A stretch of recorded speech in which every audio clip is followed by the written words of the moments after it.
अस्सलाम वालेकुम वीवर्स, कैसे हैं आप? उम्मीद है कि आप खैरियत से होंगे। हम उर्दू ज़बान में अक्सर ऐसे जुमले इस्तेमाल करते हैं जैसे कि ये खेल किसी मौत से कम नहीं, ये मकान किसी महल से कम नहीं, उसे दावत देना किसी मुसीबत से कम नहीं।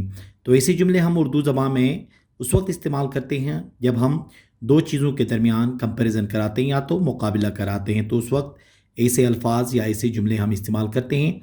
अब इनको जब इंग्लिश में ट्रांसलेट कर रहे होते हैं तो वो कौन सा स्ट्रक्चर हम इस्तेमाल कर लेते हैं, आज इस क्लास में हम डिस्कस कर लेते हैं। तो आइए शुरू कर लेते हैं।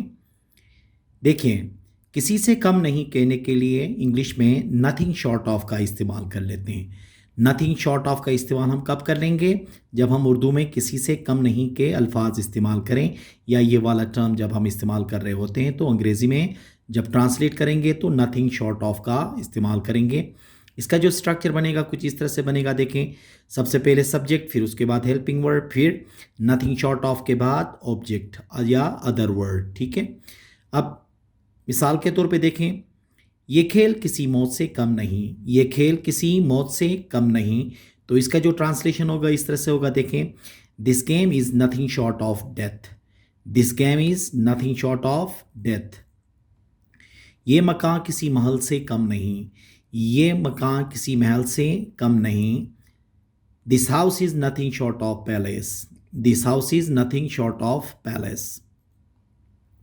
उसे दावत देना किसी मुसीबत से कम नहीं, उसे दावत देना किसी मुसीबत से कम नहीं। तो इसका ट्रांसलेशन होगा, inviting him is nothing short of trouble, inviting him is nothing short of trouble. आपके अल्फाज किसी जहर से कम नहीं, आपके अल्फाज किसी जहर से कम नहीं। Your words are nothing short of poison, your words are nothing short of poison. वो किसी फनकार से कम नहीं, वो किसी फनकार से कम नहीं। He is nothing short of artist, he is nothing short of artist. तो किसी से कम नहीं का ट्रांसलेट करने के लिए हम क्या करेंगे? नथिंग शॉर्ट ऑफ का इस्तेमाल कर लेंगे। अगर ऐसे जुमले जब कभी भी हमें अंग्रेज़ी में बोलना हुआ तो हम इस स्ट्रक्चर को इस्तेमाल करके आसानी से ऐसे जुमले को, जो जितने भी जुमले आ जाएंगे उनको हम ट्रांसलेट कर सकते हैं।